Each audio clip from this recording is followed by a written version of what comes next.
Rahim. Welcome back, my dear students. Now, today I am going to present you a new technique, which is a modified version of delta modulation called adaptive delta modulation. This technique solved the problems we faced in the classical or traditional delta modulation techniques, the problems of granular noise and slope overload distortion. So I'm going to demonstrate you first the block diagram of the modulator or the transmitter.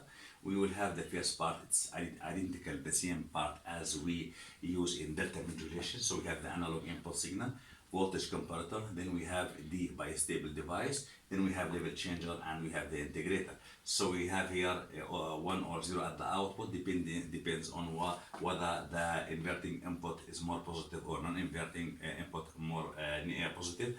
If the inverting input more positive, we have 1, and if the non-inverting input will be more positive, we have 0, and we have the bistable device. This one, if we have the input 1 with the clock, it will pass at the output 1, and it will store 1 here, and if it have 0, it will pass through the Q the value 0.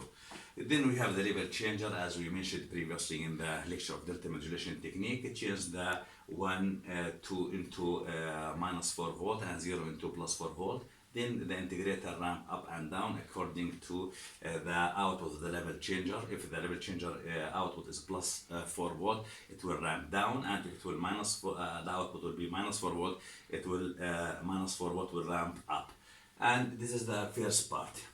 If we are talking about slope overload distortion occurs of the system, then here we will obtain the same value at the output of the Q. So we have a series of the same value, maybe zeros or ones. Here we have the control logic. This is the modification or the addition to the previous block diagram. Control logic, just watching the changing the output of the Q by a stable device. If it will detect three successive of the same values out of the Q, if we have 3 zeros or 3 ones at the same value, means that we have slope overload distortion. In this case, the control logic sends zero logic to the counter in order to turn it on. This is the counter.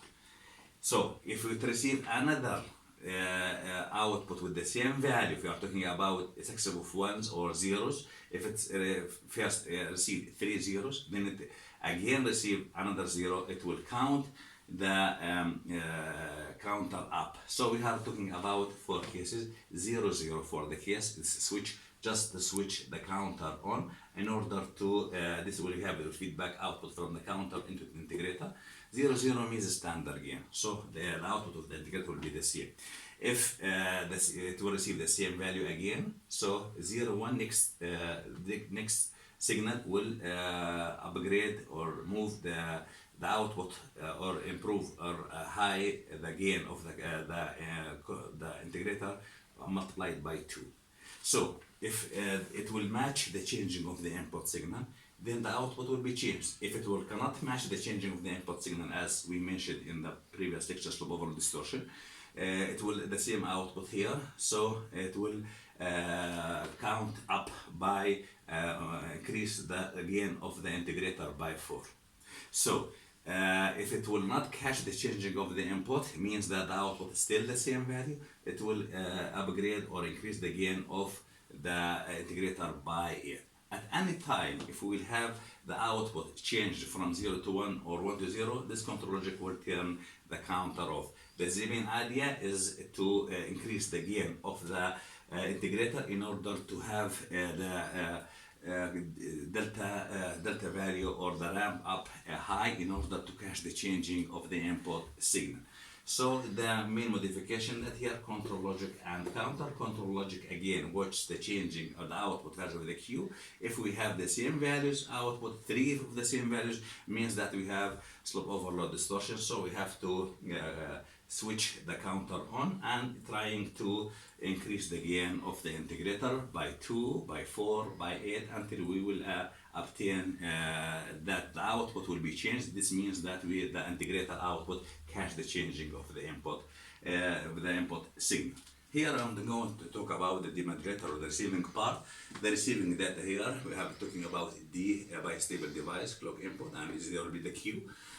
And we have the level changer, then we have the integrator, and we will have here the low pass filtering in order to smooth the output signal to remove the effect of ramping up and down of the integrator.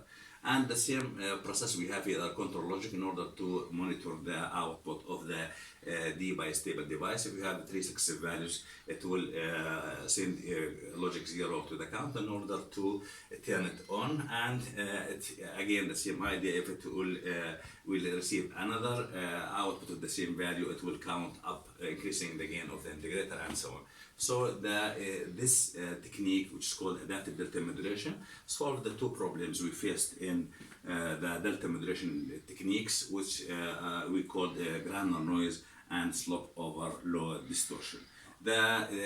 As I mentioned in the previous lecture, these disadvantages are not problem of the case of voice communication.